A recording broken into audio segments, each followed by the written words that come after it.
Bismillahirrahmanirrahim. Assalamualaikum warahmatullahi wabarakatuh.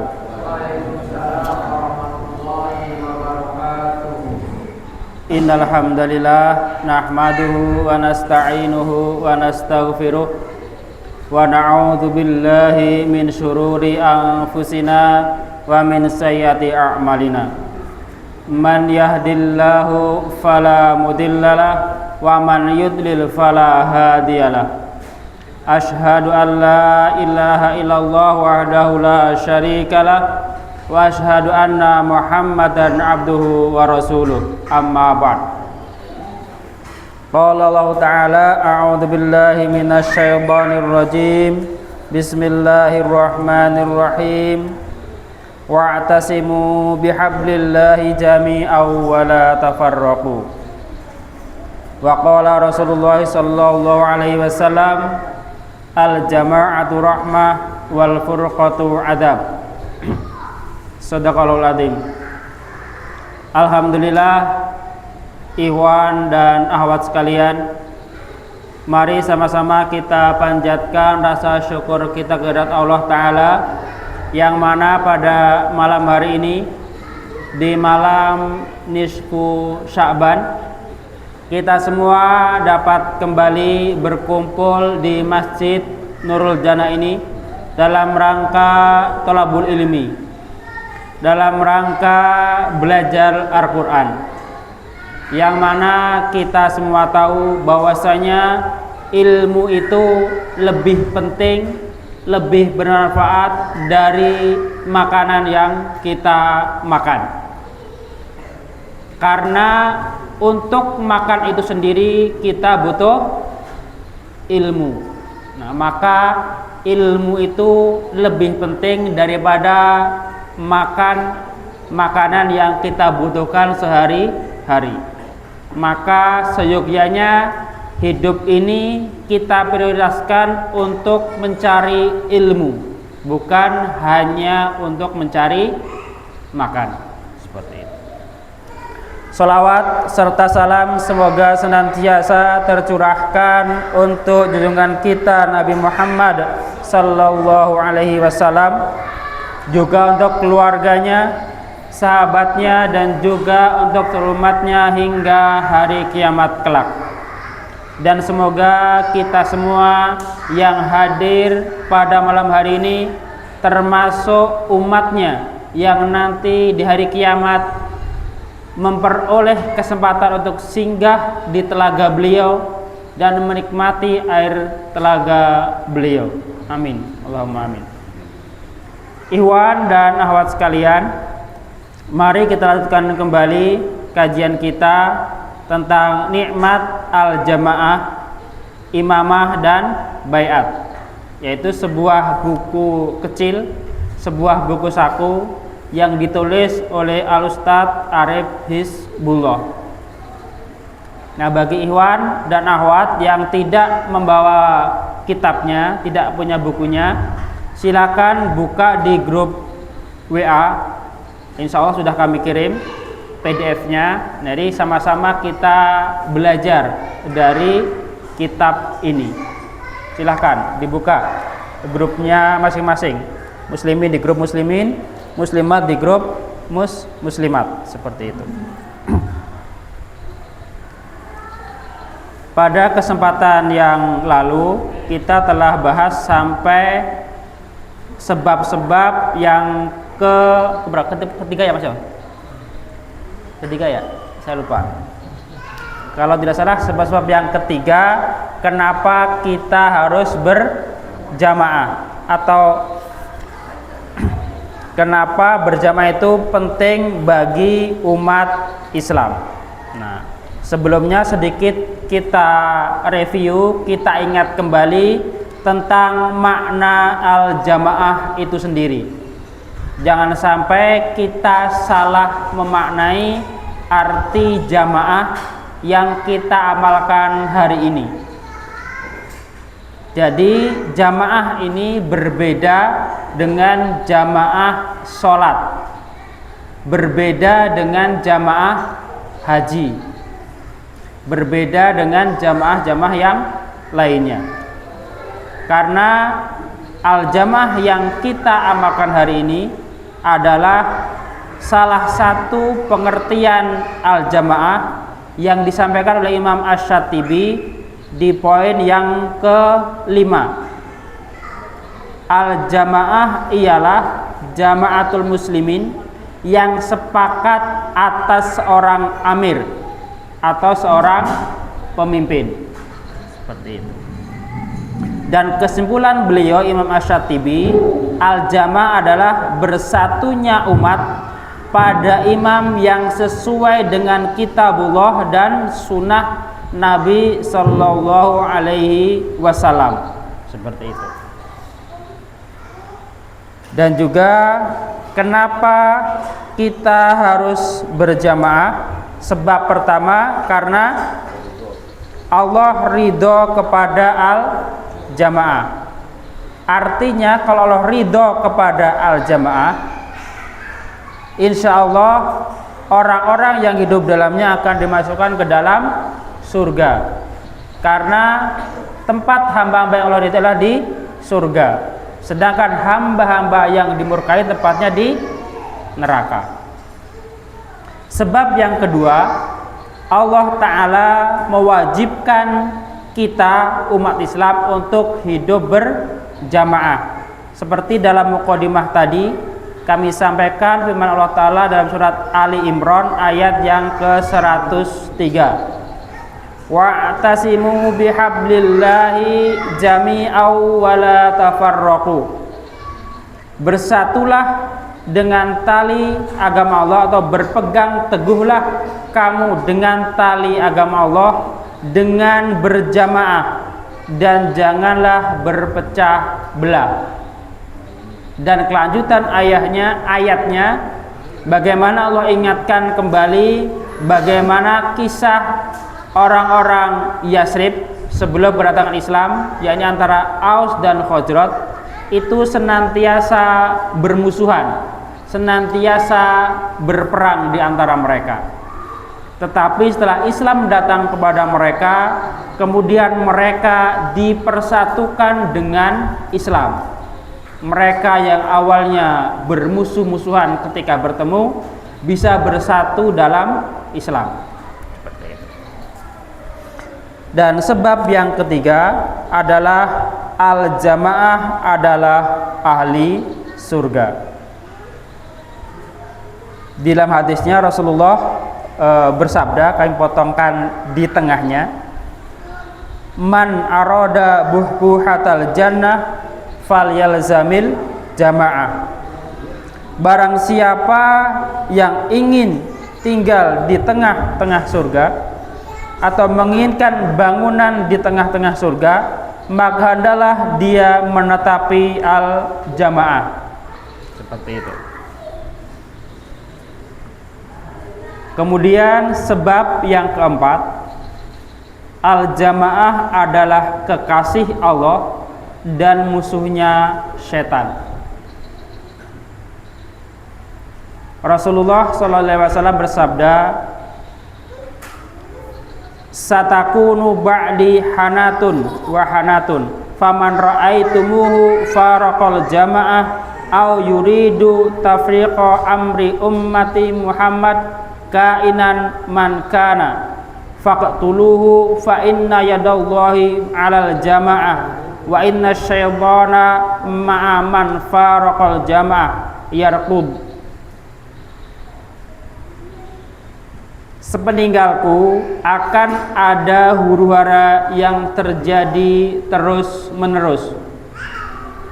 Jika di antara kalian melihat orang yang memecah belah al-jamaah atau menginginkan perpecahan dalam urusan umatku bagaimanapun bentuknya, maka perangilah dia, karena tangan Allah itu berada pada al-jamaah. Karena setan itu berlari bersama orang-orang yang hendak memecah belah al-jamaah.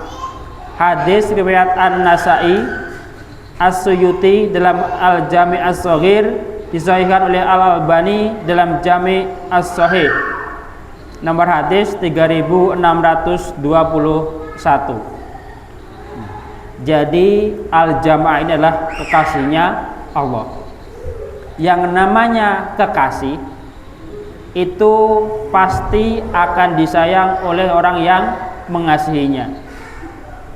Jadi kalau kita al-jamaah adalah kekasihnya Allah, insya Allah Allah akan sayang kepada kita. Nah, tinggal bagaimana kita memposisikan diri kita agar Allah sayang kepada kita. Jangan sampai al-jamaah yang kita tetapi ini benar, tetapi perbuatan-perbuatan kita banyak yang menyimpang dari sunnah Nabi Sallallahu Alaihi Wasallam, seperti itu. Nah, dan inti dari hadis tadi, sepeninggalku akan ada huru-hara yang terjadi terus menerus. Bagaimana sepeninggal Rasulullah SAW banyak kaum murtadin dari umat Islam ini. Jadi orang-orang yang baru masuk Islam itu banyak yang kembali murtad. Apalagi dengan umatnya Musailamah al-Kadzab, itu hampir semuanya kembali murtad. Dan juga bagaimana orang-orang itu sebagiannya tidak mau lagi untuk membayar zakat kepada Abu Bakar As-Siddiq. Maka dua golongan ini, golongan murtadin dan golongan pembangkang zakat, itu diperangi oleh Abu Bakar As-Siddiq. Dan juga banyak huru-hara lain sepeninggal Rasul, terutama nanti di masa Utsman bin Affan, di masa akhir kekhalifahan beliau, dan juga di masa Ali bin Abi Thalib dan masa-masa setelahnya. Itu banyak sekali huru-hara yang melibatkan umat Islam di dalamnya. Kemudian pesan Rasulullah, jika di antara kalian melihat orang yang memecah belah al-jamaah atau menginginkan perpecahan dalam urusan umatku bagaimanapun bentuknya, maka perangilah dia. Bagaimana hari ini kita lihat orang-orang banyak yang ingin memecah belah umat Islam. Bagaimana satu golongan dengan golongan yang lain saling mengkafirkan di antara mereka. Yang mereka anggap benar adalah golongan yang mereka yakini. Yang di luar mereka adalah salah. Yang di luar mereka adalah ahli neraka. Padahal seharusnya umat Islam tidak begitu. Seharusnya setiap perbedaan yang ada di antara mereka dikembalikan kepada kitabullah dan sunnah nabinya, dan diputuskan oleh seorang amir yang mereka sepakati untuk menjadi pemimpin mereka, atau seorang imam atau khalifah yang memberi keputusan di antara mereka, bukan memutuskan masing-masing. Ikhwan dan akhwat sekalian, sebab yang keempat atau sebab yang kelima, mohon maaf, al-jamaah adalah golongan yang selamat. Rasulullah Shallallahu Alaihi Wasallam bersabda, ala inna man qablakum bin ahlil kitab iftaraku ala sintaini wa sab'ina millah wa inna hadhil millah sataftariku ala salasina wa sab'ina sintani wa sab'una finnar wa wahidatun fil jannah wahiyal jamaah. Zada ibnu Yahya wa amru fi hadis sayhima wa innahu sayakhruju min ummati aqwamun tajara bihim tilkal ahwa'u kama yatajarul qalb li sahibihi wa qala amrun al qalbu bi sahibi la yabqa minhu irqun wala mafsilun illa dakhalahu. Ingatlah, sesungguhnya orang-orang sebelum kamu dari ahli kitab ini golongan Yahudi dan Nasrani, itu berpecah belah menjadi 72 golongan. Dan sesungguhnya umat ini, umat Islam, akan berpecah belah menjadi 73 golongan. Artinya berpecah belahnya lebih banyak. Yang 72 golongan di dalam neraka, sedang yang satu di dalam surga, yakni al-jamaah. Dan sesungguhnya akan ada dari umatku beberapa kaum yang dijangkiti oleh hawa nafsu, sebagaimana menjalarnya penyakit anjing gila dengan orang yang dijangkitinya. Tidak tinggal satu urat dan satu sendi ruas tulangnya melainkan dijangkitinya. Hadis riwayat Abu Dawud dari sahabat Muawiyah bin Abi Sufyan, Sunan Abu Dawud dalam kitab Sunnah, Imam Ahmad dalam Musnad Ahmad, dan lafaz dari Abu Dawud. Dari hadis ini Rasulullah SAW mengabarkan kepada kita semua bahwasanya umat Yahudi dan Nasrani itu terpecah belah menjadi 72 golongan, dan umat Islam itu terpecah menjadi 73 golongan. Dan dari 73 golongan itu 72 berada di dalam neraka dan satu berada dalam surga, yakni al-jamaah. Nah, lalu apa al-jamaah itu? Nah, dalam riwayatnya Rasulullah bersabda, al-jamaah adalah ma ana alaihil yaum ashabi. Jadi sesiapa atau apa-apa yang seperti aku hari ini dan juga para sahabatku. Nah, maka mari sama-sama kita berkaca hari ini, apakah perbuatan-perbuatan kita sudah sesuai dengan apa yang dilakukan oleh Rasul dan para sahabatnya. Contoh gampangnya, bagaimana cara memilih pemimpin di antara kita dengan yang lainnya. Apakah sudah sesuai dengan Rasul atau sahabatnya ataukah tidak? Hari ini banyak sekali kita jumpai bagaimana orang-orang memilih pemimpin, yaitu dengan cara demokrasi. Artinya atau dengan suara terbanyak. Padahal kalau kita lihat sejarahnya, di masa sahabat, karena kalau di masa Rasul pasti umat Islam sudah langsung dipimpin oleh Rasul. Di masa sahabat, di masa Khalifah Abu Bakar, itu bagaimana para sahabat mengangkat pemimpin di antara mereka? Apakah dengan demokrasi seperti hari ini, dengan suara terbanyak, atau dengan jalan musyawarah? Dengan jalan musyawarah di antara mereka. Dan siapa-siapa yang diajak musyawarah? Semua sahabat atau hanya beberapa sahabat? Hanya beberapa sahabat. Artinya hanya tokoh-tokoh dari Quraisy dan tokoh-tokoh dari Madinah yang diajak bermusyawarah. Tidak semua dilibatkan. Bilal tidak ikut musyawarah, Abu Hurairah tidak ikut musyawarah, dan sahabat-sahabat yang lain juga tidak ikut musyawarah. Hanya beberapa orang yang bermusyawarah di antara mereka. Dan setelah mereka bermusyawarah, akhirnya mereka membaiat Abu Bakar menjadi khalifah, artinya menjadi pemimpin mereka. Nah, hari ini kita lihat siapa yang membaiat pemimpinnya seperti membaiatnya umat Islam pada masa Abu Bakar.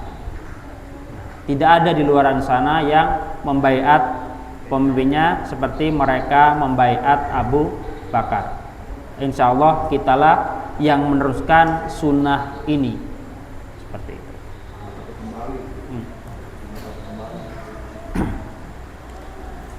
Nah, itu baru satu sunnah yang berkaitan cara memilih pemimpin dan pengangkatan mereka. Dan ketika di baiat, mereka tidak disumpah, tetapi mereka sudah memataskan dirinya, atau mereka harus mempertanggungjawabkan kepemimpinannya kepada Allah Ta'ala.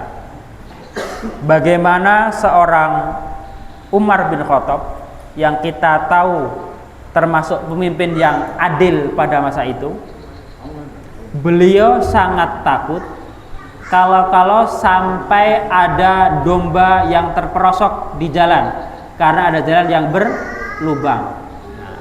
Jadi seorang pemimpin, seorang amir, seorang khalifah itu tidak hanya memikirkan manusianya, bahkan sekelas binatang pun dipikirkan bagaimana jalannya agar baik, tidak berlubang-lubang. Itulah peran seorang khalifah, seorang pemimpin bagi umat Islam. Kemudian sebab yang keenam, al-jamaah merupakan penyelamat dari kematian jahiliyah. Nah, yang kita pahami, kematian jahiliyah itu bukan mati dalam kondisi kafir, bukan, tetapi mati dalam artian tidak punya pemimpin, mati dalam tidak mengangkat seorang amir di antara mereka. Rasulullah SAW bersabda, "Man ra'a min amirihi syai'an yukrihu falyasbir alaih, fa innahu man faraqal jama'ah shibron famata illa mata mitatan jahiliyah."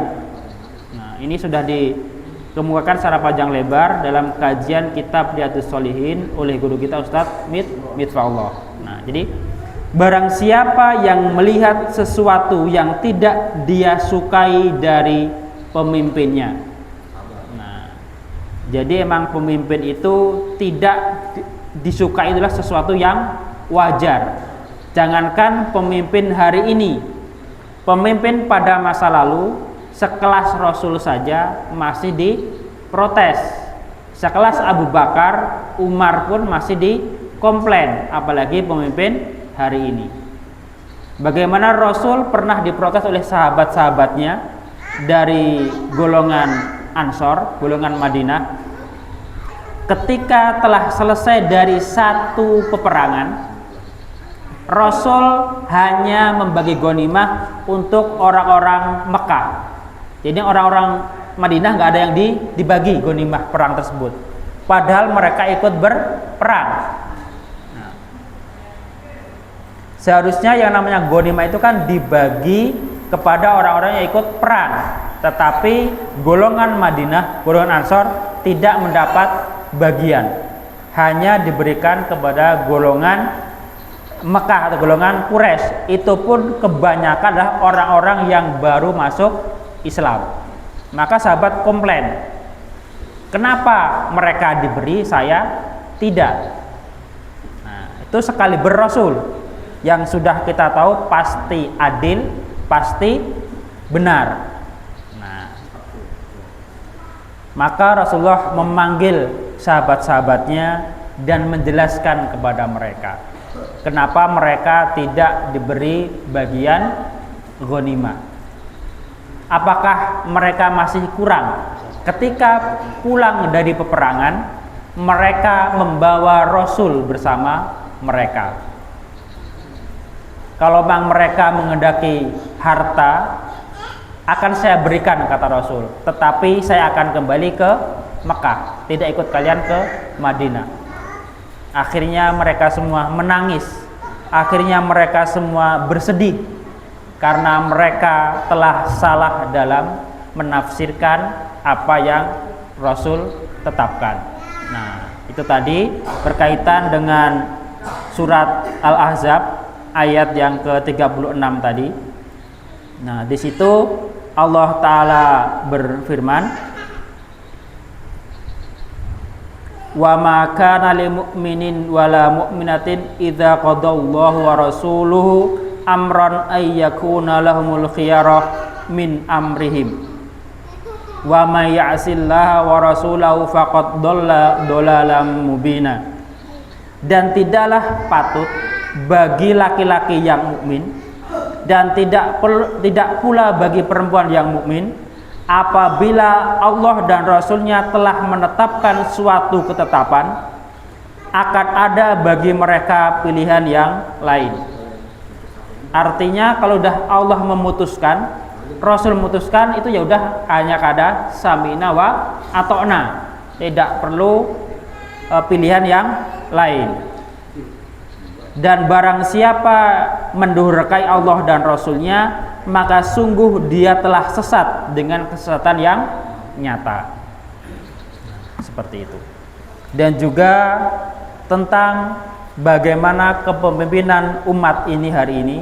Sebenarnya Allah dan Rasul telah menuntun umatnya untuk berpola hidup secara berjamaah. Karena tidak mungkin urusan umat Islam yang begitu besar dilalaikan oleh Allah dan Rasulnya. Urusan yang kecil saja Rasulullah contohkan kepada kita semua. Bagaimana cara masuk ke kamar mandi, Rasulullah ajarkan kepada umatnya. Apalagi kehidupan bermasyarakat, pasti dicontohkan oleh Rasul dan para sahabatnya. Seperti itu. Dan juga bagaimana di masa-masa khalifah setelahnya pun mereka selalu menghadapi pertentangan atau komplainan dari umatnya. Lalu apa yang harus kita lakukan ketika kita menghadapi amir kita atau rais kita tidak sesuai dengan nafsu kita, dengan keinginan kita? Kita harus bersabar. Karena tidak semua yang kita inginkan harus dipenuhi. Seperti tadi, bagaimana sahabat Ansor menginginkan harta ghanimah seperti orang-orang Quraisy yang baru masuk Islam. Tetapi Rasul tidak diberi, hanya diberi diri Rasul untuk pulang ke Madinah. Seperti itu. Dan juga di masa-masa setelahnya pun banyak sekali komplainan-komplainan, terutama di masa Umar yang masyhur itu, beliau yang terkenal adil itu seringkali dikomplain oleh umatnya. Bagaimana kisah seorang ibu yang memasak batu itu juga masyhur, terkenal. Mereka akan komplain atau akan mengadukan Umar kepada Allah Ta'ala di hari kiamat karena Umar tidak memperhatikan mereka. Nah, ternyata setelahnya beliau malu, orang tersebut, ibu tadi malu ketika diundang oleh Khalifah Umar untuk ke Madinah, ke kota. Nah, setelah tahu ternyata orang yang memanggul gandum, yang memasakkan mereka adalah Khalifah Umar bin Khattab. Awalnya komplain, awalnya marah-marah kepada Umar, tapi setelah tahu beliau tersipu malu. Seperti itu. Dan juga bagaimana di masa Ali banyak sekali komplainan-komplainan dari para sahabat-sahabatnya atau umat-umatnya. Yang masyhur bagaimana ada seorang sahabat yang pernah bertanya kepada Ali, "Wahai Ali, wahai Imam, bagaimana kepemimpinanmu hari ini? Sungguh banyak huru-hara di sana sini. Berbeda di masa Abu Bakar dan Umar." Artinya di masa Abu Bakar dan Umar itu umat Islam betul-betul masih bersatu, tidak ada pertentangan di antara umat Islam itu sendiri. Tetapi di masa Ali itu ada pertentangan yang cukup besar antara Ali dengan umatnya dan Muawiyah dengan umatnya. Nah, tetapi oleh Ali dijawab dengan bijak. Kalau di masa Abu Bakar dan Umar, orang-orang yang mereka pimpin adalah orang-orang seperti aku, seperti Ali bin Abi Thalib, orang-orang yang berilmu, orang-orang yang bertakwa kepada Allah. Tetapi hari ini, kata Ali, orang-orang yang aku pimpin adalah orang-orang seperti kamu. Artinya hanya bisa menuntut, tanpa pernah bisa memperbaiki keadaan umat pada masa itu. Nah, itulah permasalahan komplainan di masa Ali yang paling masyhur. Orang-orang mempertanyakan tentang huru-hara yang terjadi pada masa itu. Nah, maka pada hari ini kita seharusnya ketika melihat rois kita melihat naib kita melihat wali kita melihat imam kita ada kekurangan, nasihati seperlunya tanpa perlu menentangnya. Karena di kelanjutan hadisnya dikatakan disabda oleh Rasul, man faraqal jam'ah shibron famata illa mata mitatan jahiliyah. Karena barang siapa yang keluar dari al-jamaah barang sejengkal lalu dia mati, maka ia mati laksana mati jahiliyah. Ini satu keadaan yang sangat mengkhawatirkan bagi kita. Nah, kemarin dijelaskan oleh Ustadz Mitfa tentang shibron ini adalah sejengkal, ini bukan sejengkal tangan, tetapi keadaan hati yang berbicara. Misalnya, kalau kita mencontohkan, ketika kita ada amanat taklim dan kita menolak taklim tersebut, taklim lagi, paling itu lagi ustadznya, paling disampaikan juga itu lagi. Emang nggak ada materi baru, emang nggak ada ustadz baru. Nah, itu sebagai satu bentuk sibron, kata Ustadz Mitfa. Atau juga ketika ada panggilan untuk berinfak, baik infak untuk fisabilillah untuk saudara kita di Gaza, di tanah Palestina sana, atau infak-infak yang lainnya, kita menentang dalam hati kita. Infak lagi, yang kemarin aja belum lunas, belum selesai, ada perintah untuk infak kembali. Nah, sungguh nih Umar ini memberatkan umatnya saja. Nah, itu juga satu bentuk penentangan yang secara tidak langsung kita amalkan. Padahal kalau kita mengimani yang perintah oleh ulil amri, kita bismillah akan kita laksanakan semampu kita, insya Allah akan Allah berikan jalan keluar. Seperti itu. Yang membuat berat kita melaksanakan amanah-amanah dari ulil amri itu adalah banyaknya kita menimbang amanah tersebut dengan nafsu kita, bukan dengan sami'na wa ata'na. Nah, kalau kita sami'na wa ata'na, insya Allah Allah akan berikan pertolongan. Seperti itu.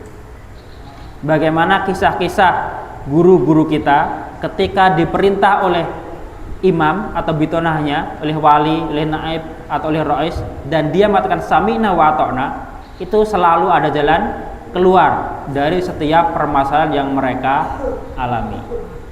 Nah, contoh yang nyata yang sering kita dengar, bagaimana ketika Ustadz Abdul Hidayat Sairoji diamanati oleh Imamul Muslimin untuk memimpin haji di waktu itu, dan beliau bukan rombongan haji, artinya beliau haji furoda, betul-betul furoda, berangkat sendiri, hanya dibekali ongkos untuk berangkat dan satu surat nama atau satu kartu nama.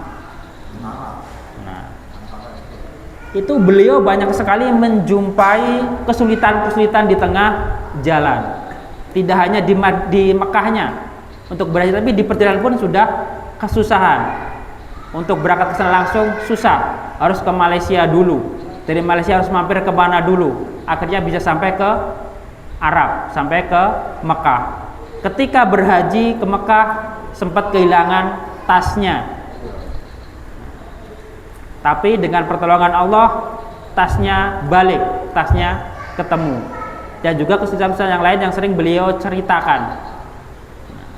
Tapi dengan bekal sami'na wa ata'na, Allah berikan jalan keluar terbaik bagi beliau hingga bisa memimpin haji pada waktu itu dan kembali ke Indonesia dengan selamat. Bahkan cerita beliau, ongkos atau uang saku dari imam ketika itu bisa kembali pulang ke Indonesia bahkan lebih.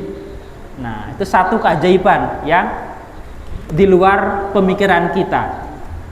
Dikasih ongkos pas-pasan atau bisa dikatakan kurang, tapi ketika kembali malah ongkosnya lebih. Nah, itulah hikmah dari kata sami'na wa ata'na, seperti itu. Dan juga seringkali keluhan-keluhan yang kita rasakan pada diri kita ketika kita mendapat amanat atau melihat amir kita tidak sesuai dengan keinginan kita. Nah, seringkali kita membandingkan, amirnya aja nggak taklim, saya juga males lah. Nah, padahal amir mungkin izin, ada udzur atau ada keperluan lain yang harus diselesaikan. Nah, tidak harus kita jas kalau amirnya hari ini izin, kita juga harus ikut izin. Tidak seperti itu. Al-Hafidz Ibnu Hajar menjelaskan tentang makna mati jahiliyah. Ini adalah matinya seperti ahli jahiliyah, yaitu di atas kesesatan. Dan dia tidak memiliki imam yang ditaati karena mereka tidak mengenalnya. Dan bukan maksudnya dia mati kafir, tapi matinya sebagai orang yang berbuat maksiat. Nah, ini definisi mati jahiliyah menurut Imam Ibnu Hajar Al-Asqalani, seorang imam, seorang ahli ilmu dari golongan Asy-Syafi'iyah, yang beliau kitabnya hari ini banyak dirujukan umat Islam. Salah satunya adalah Fathul Bari dan juga kitab Bulughul Maram, seperti itu. Gimana Mas Kos? Lanjut apa udah? Setengah 10.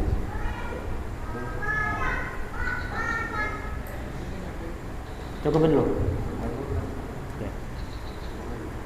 Mungkin kita cukupkan dulu kajian pada malam hari ini, yaitu pada sampai sebab yang keenam, kenapa kita harus berjamaah.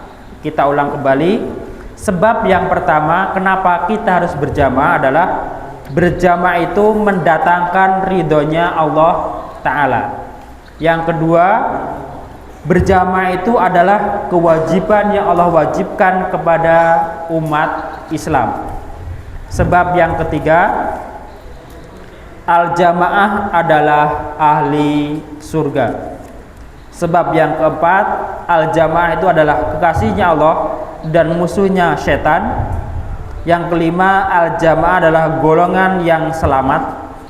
Dan yang keenam, al-jamaah adalah penyelamat dari kematian jahiliyah. Dan patut kita syukuri hari ini kita semua hidup dalam al-jamaah. Demikian yang dapat kami sampaikan. Mohon maaf atas segala kesalahan dan kekurangan. Akhirul kalam. Wassalamualaikum warahmatullahi wabarakatuh.